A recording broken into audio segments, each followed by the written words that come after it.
This episode contains material that may be triggering to some individuals. Please check the show notes for more information and be mindful of your own mental health and comfort levels. Quiet Connection is proud to be affiliated with the Blue Dot Project through Postpartum Support International. As an ambassador, I am dedicated to promoting perinatal mental health awareness, spreading the blue dot as a symbol of support and solidarity, and ending the stigma and shame. The blue dot is a universal symbol for perinatal mental health and is owned by the community. That means you. Anyone can use it. You'll notice a blue dot on all of Quiet Connection's social media accounts. To learn more, visit thebluedotproject.org.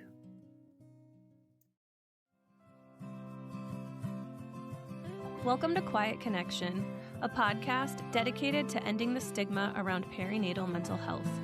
Today, I'm connecting with writer and mental health advocate Sarah Michelle Sherman. Living with bipolar 2 and ADHD, Sarah pulls back the curtain on the impossible job of parenting while managing mental illness. From navigating the grief of miscarriage to the stigma of choosing medication over breastfeeding, Sarah's raw honesty serves as a lifeline for anyone feeling alone in their struggle. I do want to mention that this episode contains candid discussions regarding pregnancy loss, suicidal ideation, and intrusive thoughts, so please prioritize your well-being while listening. Here's Sarah. Hello. Today, I'm here with Sarah. Sarah, how are you? I'm doing well. How are you? Doing pretty good. It's a Monday after daylight savings, and all things considered, I'm surviving. Yeah, the sun is out today, so I'm happy. Oh, I'm so glad for you. We don't have the sun here today in Vermont, so you can have it and and then just send some our way eventually. So yeah, I'm really excited to get to know you today and to get to share some space. I'll ask you what I ask all of my guests. I'd love it if you could introduce yourself, let us know who you are today and who you were before starting your parenting journey. So yeah, I'm Sarah Michelle Sherman. I'm a writer and a mother and a mental health advocate. I guess I would consider myself. I write a lot about my struggles with mental health and how that intersects with parenting. I'm a big believer that we need to talk more about the things that are causing us pain, so we feel less alone in the world. So I like to just be very honest in my day to day and my writing. Prior to being a mother, God, it's hard to think about that, right? I know. It's the tricky question. So I've I mean, mental health has been a big part of my story. I think I've had a lot of struggles since I was a teenager, and I have been working really hard for a long time to manage my mental illness. And I think that my struggle with that is a huge part of who I am and sort of what I feel compelled to do in the world with my writing is just giving, you know, holding space for these voices that are scared to speak the truth, I think, especially when it comes to parenting. There's so much shame associated with some of the things that we feel as mothers, and we just all need to be there for each other. Yeah. I mean, you hit the nail on the head. That's like Mm. our whole goal here. So Mm. so you're in the right place. Yeah. We're on the same vibe here. And from what very little I know about you, there are a lot of questions that I have that I think are going to be so helpful for, like you said, who have had a prior history with mental health. Mhm. Because not only is there a stigma associated with mental health, like with perinatal mental health disorders, but there is such a stigma around just parenting in general while dealing with mental health challenges. Yeah. It's just so we're here to smash that stigma. Yes. Absolutely. Yes. One question that seems so simple but tells me so much is, did you always plan to have kids? Were they always part of your plan? So it's interesting. Whenever I think when I was young and I envisioned my life, I always thought I would be a mom. But then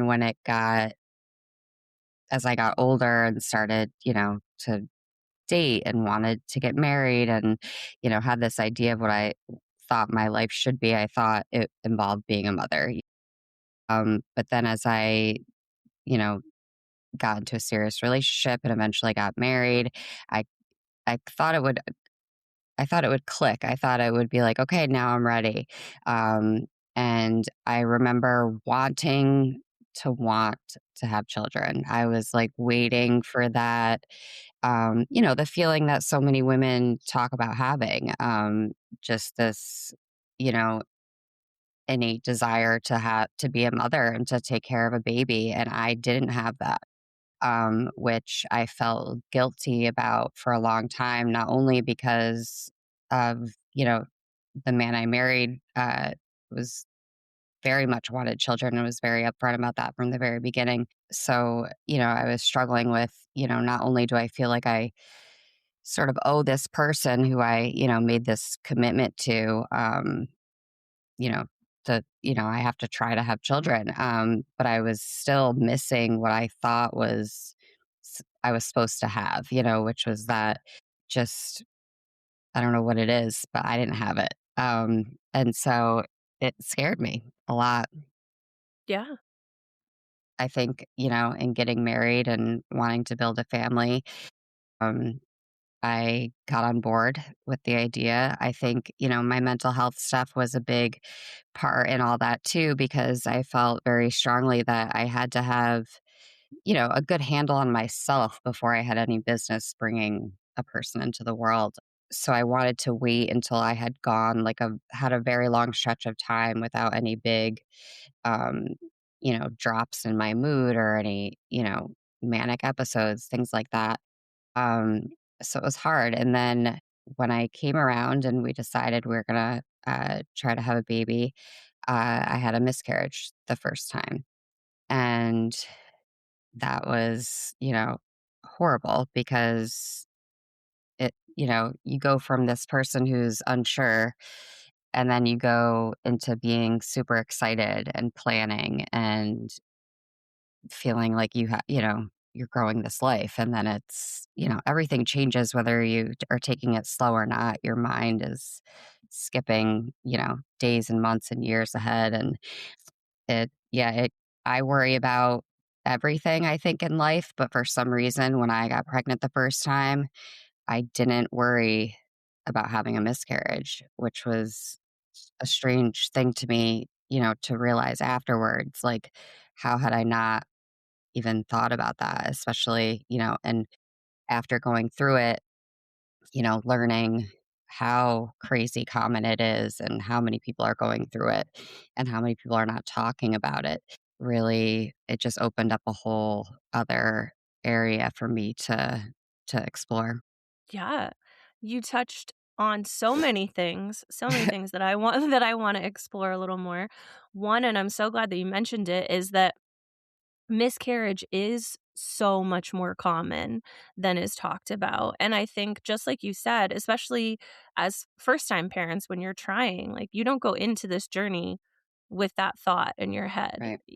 And especially for you, and this resonates with me deeply, I didn't feel that innate, all right, it's time, I want to make a baby, like it's time to Right. do that. Um, but then when it happens, right, like you plan a future, you kind Right. of can't help it. So I'm so glad that you brought that up, and I'm so glad that you mentioned too that it was after the fact that you learned how common it was, 'cause it just seems to be every mom that I've talked to that has experienced a loss says, like, "Why don't they tell us this?" But Yep. we're all taught in, like, middle school and high school, right? Like, "Don't have sex, you're gonna get pregnant." Right. But no one teaches us, like, how complicated that actually is and how complicated it is to maintain a pregnancy, and Hmm. so, yeah, it's definitely something that needs to be talked about more. And then I was absolutely going to ask you about the impact of your mental health in terms of your decision into starting a family. What I know that you said that played a part and you wanted to become stable. So do you want to talk a little bit about specifically what mental health challenges you face Yeah. on the day to day? Yeah, absolutely. So I'm diagnosed with bipolar 2 and ADHD. When I first started having symptoms, I was about 17 and for a long time was treated for general depression and anxiety and went through several years of trial and error with different SSRIs and anti-anxiety meds and sleep medications for insomnia and, a whole mess of stuff. Starting stuff, weaning off of it, trying another one. It was a long struggle.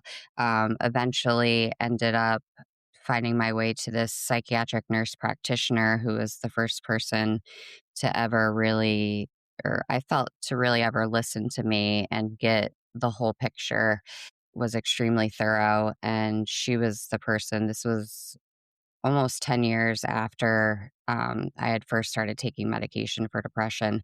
She gave me the diagnosis of the bipolar and the ADHD, and that completely changed my medications, and it changed my life. I think it saved my life, getting the correct diagnosis and therefore getting the right medications was, game changing.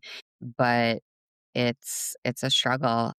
Most of my stuff is presented as real bad bouts of depression. I've never had like a what they would consider a full blown manic episode, but I've had a lot of hypomania. Uh, which presents in all sorts of different ways. It can be shopping too much. It can be rearranging my furniture in my house. It can, present as many different things. So makes it hard to recognize sometimes. But in terms of how it all kind of plays a part in my parenting, I mean, even just the decision. I remember when I had to talk to doctors if I was going to breastfeed, they told me that there was, not a lot of studies done on, the types of medications that I was taking and um, how it affects babies. But there were some that suggested, the medications that I was taking, which were an antipsychotic and a mood stabilizer, could be passed through my breast milk to my baby. And, they weren't sure what the, effects of that could be. There just isn't enough, research. No one wants to be a guinea pig for that. No, Um, yeah. so I made the decision to not breastfeed. And even that in itself brought a lot of judgment, from a lot of people. I actually wrote a piece on that for Parents Magazine about my decision to remain on my medications rather than breastfeeding, and it was one of the first times that a piece I wrote got like a lot of negative comments, Mm, and it was, and everyone's so don't read the comments, but I can't help myself. But people are brutal. I mean, and it was really, really upsetting. To read some of these comments from women who told me, I had no business even becoming a mother because of my mental health issues. And the, you know, the judgment from the world is one thing, but, you know, judgment from other mothers and other women, I always find particularly painful or, just it's gutting. I just think we have to do a better job of supporting each other and lifting each other up. And it's, it's the most impossible job to do, even if you have the healthiest mind. And I think that we're just trying, like we're just trying every day to show up and help our children become good people and, kind people. And it's impossible. It's the hardest thing ever. it is the hardest thing Yeah. ever. It is the hardest thing ever, and I feel like there are so many parts of motherhood that's everybody has an opinion on, but I think one that just comes back and never seems to go away is the whole feeding how you feed your baby. For some reason, that one just will not go away. Um, Everything else seems to come and go in cycles. Like you should co-sleep, you shouldn't co-sleep, or Right. you should swaddle, you shouldn't swaddle. But feeding, everybody's got an opinion on it. Yeah. I so admire you writing your piece about it because and that's the thing. It wasn't just about should I bottle feed or should I breastfeed? It was Right. I need to take care of my mental health so Right. that I can be a good parent, and this is why I chose the path that I chose. So, Exactly. and I also feel you with the don't read the comments thing. I have a very hard time not reading the comments. Yeah. So, Yeah. um, yeah, I applaud you for writing about that. I also, like I said, I was so drawn to you because of your advocacy and because while a lot of the parents that I talk to have experienced things either during pregnancy or after birth, it's not as many that I get to talk to who have a prior history of mental health challenges and then continue that into their journey. So I love getting this perspective. Um, I'm also a mental health warrior. I mean, again, it's not about me, but it hits home. Yeah. So, um, well, I'm taking us back again a little bit. You mentioned when you did have the initial miscarriage, there was that shame and there were these just like opinions that came in from all over the place. I'm curious how you navigated that and how your mental health was impacted by that experience. Yeah, it was really challenging, because, like I said before, like, it was something I wasn't even sure I wanted, and then when it happened, it was all I wanted, and I just wanted, I wanted to be a mom, I wanted to have a full pregnancy, and it totally caught me off guard, and I wanted to just hide away, and that's the thing about particularly early miscarriages, it was 12 weeks and you can't take time off work. I wanted to like shout it from the rooftops, like I just went through this and it's because it's a horrible thing to, you go around for weeks thinking you're taking care of this growing, thing inside of you and then it's just gone um and then you're like now what? And then on top of it, for me, it was, I was married to a person who, uh, he he really wanted to have a family, and of course, the miscarriage was a loss for him as well. But he was ready a lot sooner than I was to try again, um, and it took me a really long time. And then when I did get pregnant, I have a son now who's 4, and the pregnancy was awful for me. I think the miscarriage it took my mental health, back. It I was really depressed for a long time. It was hard to pull myself out of that. A different sort of, feeling than a random bout of depression where I can't like pinpoint the reason, because of course there was a reason. Um, but it was debilitating in some ways. And I think what's so hard is that you have to just keep going because the world doesn't really care because it is, it's happening all the time, unfortunately. But then when I got pregnant again, it made the pregnancy, um, horrible for me. Every appointment that I went to, I thought they were going to tell me the baby was gone, I didn't want to, plan, a big announcement. There was this whole situation around when I was pregnant at Christmas time, and I, said I didn't want any gifts for the baby, Mm, mhm. um, because that had happened the first time, like, people had gotten little things, like gone on a trip and knew I was pregnant, so buy me a little, something for the baby. And so the second time around, I said, I don't want any gifts. I don't, I kind of wanted to pretend it wasn't happening as much as it was all I was thinking about. It was hard. It was really scary. I hated being pregnant. I hated every second of it. I hated it physically. I hated it mentally. It was not, yeah, I was not one of those women who loved her pregnancy by any means. Um, but and then it's a long, long 9 months, and then he was here, and he was healthy, and I've been very fortunate with my son, and then had another miscarriage after my son, which was an entirely different experience than the first one. I think more painful in a lot of ways because of just what was going on, in my marriage. And it was, I didn't want to be pregnant that time. And that was a horrible feeling to have. I mean, I think I knew at the time that my marriage was on its way out. And this came as a very big shock.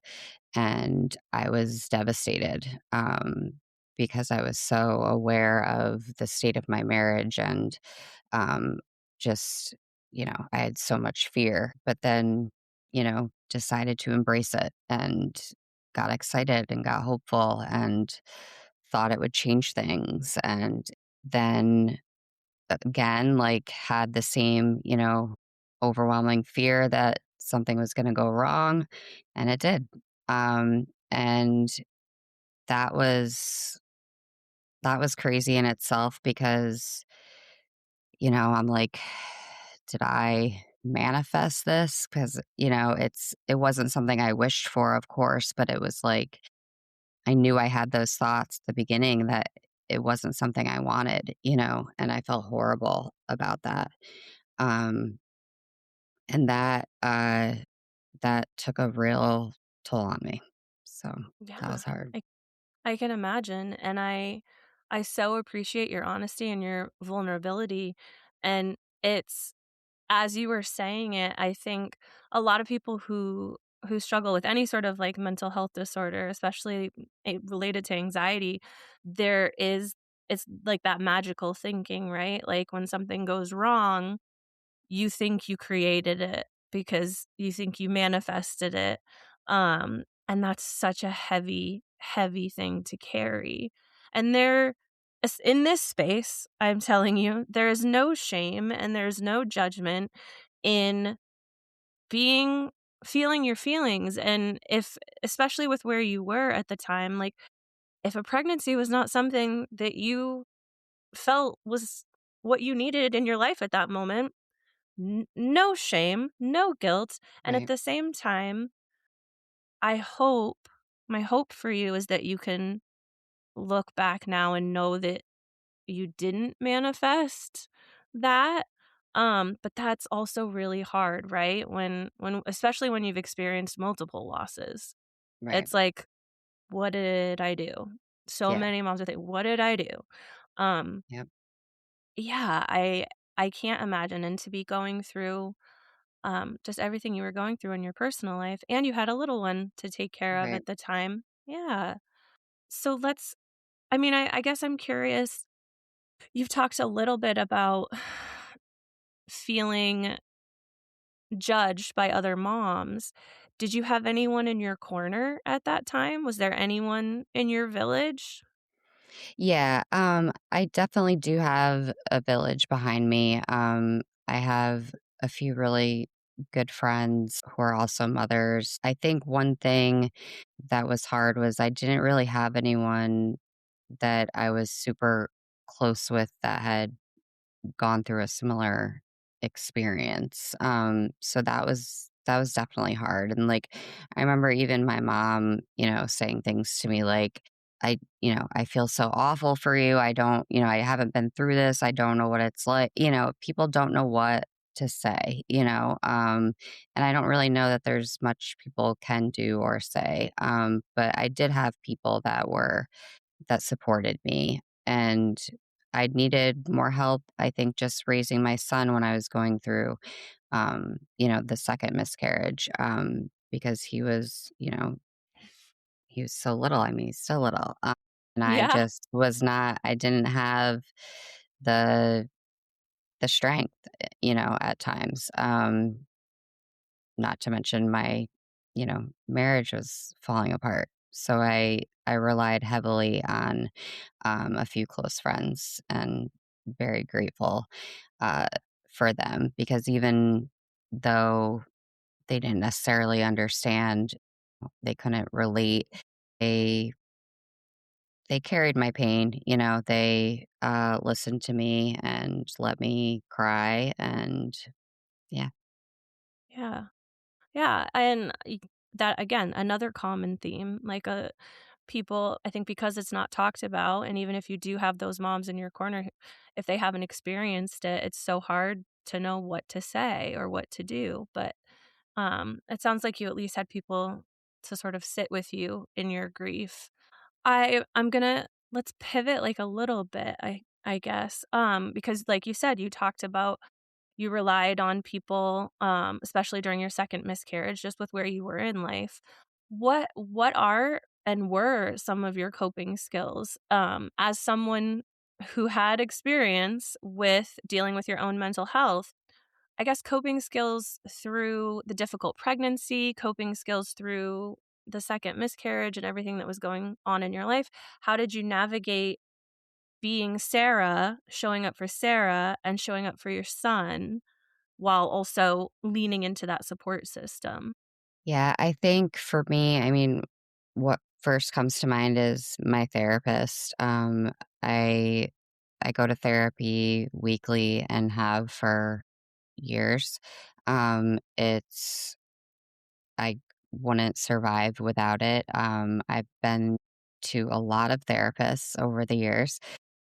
I've been with my most recent therapist for about 2 years, and she helped me through the second miscarriage, helped me through leaving my soon-to-be ex-husband, and she keeps me afloat.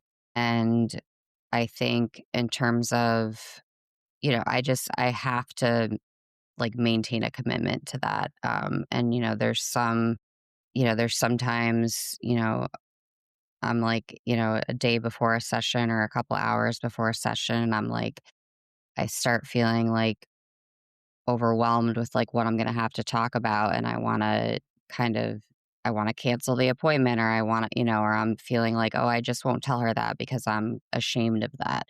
Um, but luckily I pushed through that, and she's really great. And I mean, she's helped me. I can't even explain how much she's helped me. But I think one of the biggest things that she sort of taught me or reminds me of often is that, two things can exist at the same time. Um, so I can love my son more than anything in the world and want nothing more than to be a good mom to him, but I can also find it extremely hard. All these things can happen at the same time. Like I can have all these horrible, intrusive thoughts, imagining the worst and imagining these, unrealistic situations, but that doesn't make me a bad mother. And so I think just in terms of coping, it was just like, I had to keep reminding myself that, well, for one, that there was things I could do for my pregnancy, of course, but um, I could, try to eat the right things, take care of myself. There's all the obvious things that you can do, but I also had to sort of let myself, I kind of just like let myself be free in terms of like, I don't know what's going to happen. I don't know. Like, I felt like I didn't have complete control. So I think just like giving up a little bit of that desire to feel like I can control it all was a little bit freeing, and allowed me to get through it. But I think it's in terms of coping, like things I still really struggle to um, find, specific things that I can do to take me out of a bout of depression or an intrusive thought. I kind of just have to let it play out. But I think maintaining a commitment to therapy and just being committed to telling the truth is kind of what saves me. I've become very aware of when that's happening and am quick to reach out for help, which wasn't always the case. But I do feel, especially since becoming a mom, I just have to, it's so important to me that I'm as good as I can possibly be so that I can be there for him. And so I just, yeah, I think just like this commitment to mental my mental health and going to, weekly therapy, going to my monthly appointments with my psychiatric nurse practitioner to adjust meds if necessary. It's like um, just doing these, taking my medication every day. It's like these are the things that I have to do. I love how you pack so much into every response. Because no, really, because it leaves it well for people who are listening and not watching. I'm doing these huge head nods because it's so relatable and it resonates so deeply. I think especially what sticks out to me is like what you were talking about, like when you are approaching a therapy session and you're like, oh my God, like, I don't know if I want to talk about this, or like, I've had a good day. I don't need it today. And Right. like, all you want to do is cancel it. And it's like, no, you have to do this. You have to stick with this. And so recognizing that for yourself, that's something I struggle with too. That's so relatable. And also you when we initially connected, you something you said over and over again is that you're passionate about telling the truth and being truthful about this thing. Yeah. And that's what makes you such a stellar mental health advocate, and especially like a parental mental health advocate, is because we have to tell the truth. And the truth becomes less scary and easier to tell the more we do it. So yeah, you saying like you may not have always done that in the past and that could have been to your detriment. Now it's like, why would I not? Just like you said when you had your miscarriage, you wanted to shout it from the rooftops, like this happened to me. And I have this like mental image of like all of these moms coming up to you, like you're on the rooftop and everybody says you're like, they're like, me too. You know what I mean? Like, Yes. Yeah, yes. exactly. So And that's always like the most rewarding thing about, any of the pieces I've had published is, you know, feeling a little scared, I'm about to, talk, put something out there that people will have opinions about. People will think I probably should have kept to myself. But if there's one person that reaches out afterwards and says, I couldn't believe you felt that too. Like I thought, it makes it all worth it. Um, yeah. yeah. Yeah. That's 100% it. That's it. And I think so many of us have just had it culturally driven into us that we keep these things locked down, right? Like we don't talk about these things. You deal with it and you move on, and we we're not actually meant to do this by ourselves. Very early on in our conversation, you talked about how motherhood is an impossible job. It is an impossible job when you're doing it by yourself. And then you compound that with with mental health struggles. Right. Yeah. Yes, that is impossible to do by yourself. Yeah.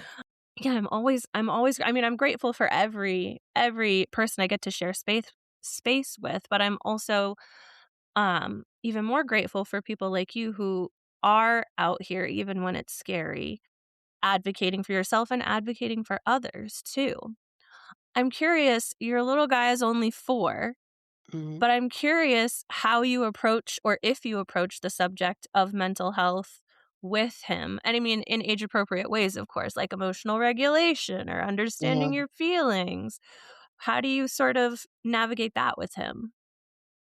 Yeah, it's interesting because I've been thinking about this a lot lately, because I feel like it's only a matter of time before I have to have like a real conversation with him about mental health. I mean, like, I feel like I drop little, nuggets here and there. Like, I, we talk a lot about how important it is to be kind.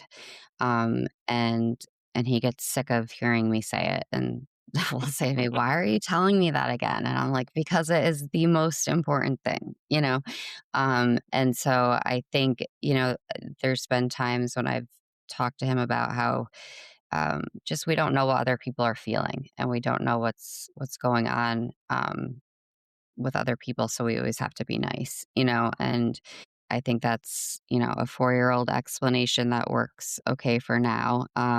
But there was I also wrote about this at one point when he was real little, and he's starting to learn words, and I was getting ready in the bathroom and he was going through my drawers and picked up one of my prescription bottles and was shaking it kind of like a rattle. And I'm like, "Put mommy's medicine back." And then he's trying to say medicine. And I'm like, there's part of me that's like, "Oh, good." Like, he learned another word. But then there's the other part that's like, one day he'll be like, "What are you taking this medicine for? Are you sick?" Mhm. And so thinking about what I'll say, and I still don't know. You know, it's scary. It's also uh, I have concerns. Obviously, mental health stuff is very genetic. I worry. What may be passed to him, but I also like as he gets older, like, what I want him, um, what I want him to know, and what I think everyone needs to know is that yes, this is something that I have. It's something that I struggle with, but I'm not broken. I'm not weak because of it. If anything, I think it makes me stronger and more compassionate. I think I have a lot more empathy because of my experience with mental health issues. I just I want him, I'll want him to know that I'm doing what I can to take care of myself, which, is why I go to therapy and why I take, several pills a day because that's what I have to do so that I can be here. Yeah. Yeah. And again, no, I mean, this is one of those things that you hear all the time and can be like, okay, all right, I roll, but like no shame in the med game, right? Right. Like it's treating your mental health is the same as treating your physical health. And I like, acknowledge your thought that you had in that moment, like, "Oh, someday I'm gonna have to explain to him why I take these." But I also think you handled that moment beautifully, right? Like, your medication was in a safe container, first of all. You didn't freak out when you saw that he had them, and you were like, "Oh, yeah, new word. Yeah, that's Yep. medicine. Yep." Yep. And I'm assuming, you can correct me if I'm wrong, but some of these things must be somewhat normalized, like, he may not necessarily know that, like, you go to therapy once a week, but there's a time when you're not there once a Right. week, so right, like, so and he sees you taking your medication, which one day you Hmm. said you're gonna talk about. So these things are already kind of sort of being normalized for him, Right. which I think will be to your benefit when the day comes if he does have questions or when you do Yeah. wanna talk about it. I try so hard to not infuse my stuff, but I have a 3-year-old. I have a 3-year-old and a 10-year-old, and my 3-year-old, is very curious because mommy takes medicine, and I take medicine for my mental health, and I also, am disabled, so I have to take medicine for that, and she has started going, "Can I have my medicine?" And we're like, "You can have your vitamins, Right. like, you don't have any medicine." Right. Um but it is so normalized for her that, like, when the alarm goes off, mommy takes her medicine. Right. But yeah, she's like, "Where's my medicine?" I was like, "Well, you could take your vitamins." But I think that's healthy. I think I that's think a it's healthy good. Yeah. curiosity, right? Hmm. Yeah. Um, so let's kind of transition a little bit into your advocacy work and your writing and stuff because you've been up against a lot. You've been up against a lot and you're still up against a lot and as mental health warriors, this is a daily, and not just a daily battle. Like sometimes it's an hour by hour battle. Like you said, so you get these intrusive thoughts and you just have to ride the wave, Mhm. right? And it makes life really difficult. When and how did you sort of make the decision of like, yeah, I'm going to start talking about this. I'm going to start writing about this. Well, it's interesting. So, like, I was studying writing in college and undergrad, and had never taken a personal essay class before. I was just kind of starting to like explore that genre of writing without even really knowing. I guess I was writing about my mental health, and it concerned my professor.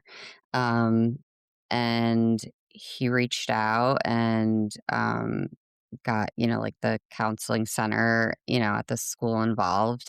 And that kind of, that got my parents to pay more attention to what was going on with my mental health.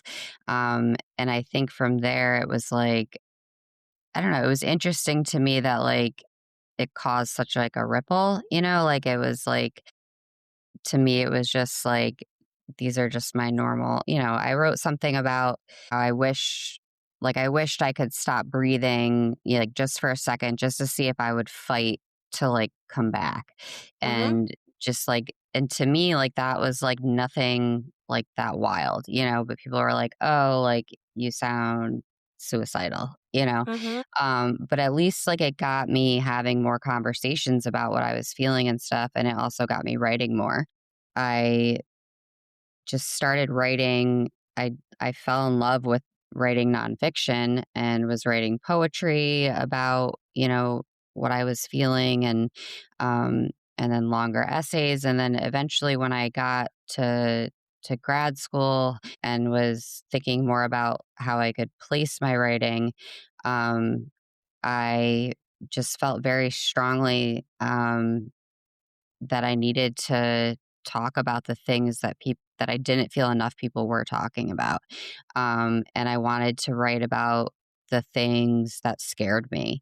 And I figured out pretty early that how I was able to make sense of a lot of things and how I was able to get through things was writing about them. And then as a result, even if it was, one or two people that reached out after a piece was published, it that's what it means so much to me. It's like I do it for myself because it's like it's its own sort of therapy for me. I think it also, by writing about this stuff, it helps me kind of let go of it to a certain degree. Like I was struggling at one point with having these like obsessive, intrusive thoughts about my parents dying. And it was just like, it was just coming up over and over again. And it was really distracting. And I just was like, I have to write about this. And I wrote about it. And then it kind of got a little quieter for a while, So it's like, I think writing about this stuff, I know that it helps me, and I think, my hope is that it helps other people, and I hope to be able to do it on a bigger scale. I'm working on a book right now. A lot of it is about my struggle with mental health. And it's the stuff that I love to read is about people's struggles with this stuff, and um, because it looks so different to everybody too, which I think is really interesting about all of this is that no one like you really have no idea what's going on when you look at somebody. It doesn't matter, they could be showing up to their job every day looking all put together. You have no clue.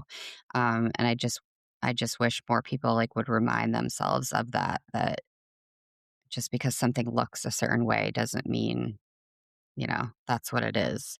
And people can be, very high functioning and very, very depressed. And, there can be so many things going on beneath the surface. And yeah, the writing is just how I survive it all, I think. Yeah. Yeah, and like you said, like, everybody experiences it so differently, but there are always these little tiny common threads. So even though, like, your experience doesn't look exactly like my experience, and then like, the next person that I speak to, that there are always these little tiny threads, and it's that those moments where you can, like you said, you love to read other people's perspectives because, uh, I mean, for me, it's like, "Oh, I feel seen." Like, Right. okay, I'm not the only person on the planet who has Right. had this thought, or I'm not the only person on the planet who has thought about, "What if I just stopped breathing for a minute? What would happen?" And, yeah, and like you said, like, even if it touches 2 or 3 people, which there's so many, it's gonna touch so many people, um, it's worth it because then you've created this little web of people who don't feel alone anymore. Yeah. And something when you were talking about, like, your college professor getting concerned and, like, your parents getting concerned, it reminded me of another mom that I know whose child was writing things like this, and the school got all, like, concerned, and the mom said, Call me when she's not writing this anymore. Like, when Mhm. she stops writing it down, then I'll start to worry." Yeah. And that reminded me of, like, it's your way to get it out. It's your way to Right. quiet it down, and, Yep. I think that's beautiful. So, yeah, I guess I'm gonna start winding us around, but s to sort of, like, bring your son back into this a little bit, like, one day when he's older, if he reads some of the things that you've written, what what do you hope he takes away? What do you hope he takes away from your advocacy and your writing? I hope that he just knows that I am fighting it, that I won't give up fighting it, especially because of him. And I think I, I talked about this with someone recently, but it's it's kind of a dark realization, but it's an honest one, and it's that becoming a mom, uh, at least as far as I can wrap my brain around it right now, I think becoming a mom has taken suicide off the table for me. Not that I think, you know, I think it's a complicated topic, but I know that I've had those thoughts a lot throughout my life. Um, and it, for a long time, no matter how far away it might have been, it felt like an option at times, Mhm. um, which is painful and sad and awful, but it's true. And since having my son, I no longer feel like that's an option. So that has changed things for me. And I hope I would want him to know that as much as I fight all this for myself so that I can, you know, feel okay and get through my days, I am doing it so much for him now, because I want to see everything that he's going to do. And I have to, it's, it's going to be something that I have to take care of, you know, for the rest of my life. I'm going to have to go to therapy. I'm going to have to take these medications. And I'll do all that and I'll change my medications if they stop working. Yeah, I won't give up trying to work through all of this. Yeah. Well, you are a badass. I know that it sometimes it's hard to sit in that power, especially when, like you said, this is an ongoing thing. This is the rest of your life. This is something you're gonna be dealing with. But the fact that you can sit here and say, "I'm not gonna stop. I'm not gonna give up. I'm gonna keep going." You're a badass. You Thank you. you're doing the dang thing, and, yeah, I admire so much your honesty, like you said, your truth telling, even when it doesn't feel nice, even when it feels scary, even when it feels like, "I shouldn't say this because I don't know what they're gonna say," you're gonna say it anyway, and I appreciate that so much. Um, Before I ask you my final question, which is a little exercise that I'm trying out this season, If my listeners want to learn more about you and follow along in your journey, which I would recommend they do, this will all be linked in the show notes, but where would you say is the best place for them to find you? SarahMichelleSherman.com, and my Instagram is also Sarah Michelle Sherman. Perfect. Listeners, please check the show notes. Follow Sarah. And now, what I think is the fun part, hopefully you'll think it's the fun part. This is the woo-woo part of the podcast. So I've been doing this thing where we've been going retro, like back in the days before cell phones, where you could like always be texted and reached all the time. We're thinking back to like leaving a voicemail, right? You called. You don't know who my next guest is going to be. You don't know if it's a mom, a dad, a caregiver. You don't know what their struggle is or what they're going through. But you called into Quiet Connection today and they weren't here. So you've got to leave them a message. And you can literally interpret that in whatever way you want. But what do you think your message to my next guest would be? Ooh, that's so fun. That's a good question. That's a good game. Um, let's see. My message would be, your thoughts do not define you. They don't make you weak. They don't make you broken. And your truth, as scary and painful as it can be, uh, the telling of it can, I think, save lives. I love that. And I'll tell you, I've never got the same answer twice. And the woo-woo part of it is that you'll have to go back to the episode before yours when these come out to get your message. That's right. And see if it resonates. I'm going to be checking back in with you guys. Be like, hey, did that message hit or was it a total misfire? Right? Like, That's great. So yeah, I thank you so much for sharing your story, for sharing space, for sharing your truth. And I'm really glad that I got to spend some time with you today. Yeah, me too. Thank you so much. Thank you for sharing space and your story with me, Sarah. Your reminder that your thoughts do not define you is a powerful mantra for any parent riding the waves of intrusive thoughts or depression. Whether you're a fellow mental health warrior or just having a hard Monday, I hope Sarah's vulnerability helps you breathe a little easier. You aren't broken, you aren't weak, and your truth matters. Make sure you're following along on social media at Quiet Connection Podcast, so you never miss an update, resource, or moment of connection. And if you'd like to share your story, send me an email at chelsea@quietconnectionpodcast.com or visit our website linked in the show notes. I'd love to share space with you over the airwaves or through our new written features. Join us next time when another story is told and you realize you are not alone. I see you. Hey, it's Chelsea. I just wanted to take a moment to thank you for tuning in and being a part of the Quiet Connection community. Did you know that you can support me and gain exclusive perks by subscribing to my Patreon account?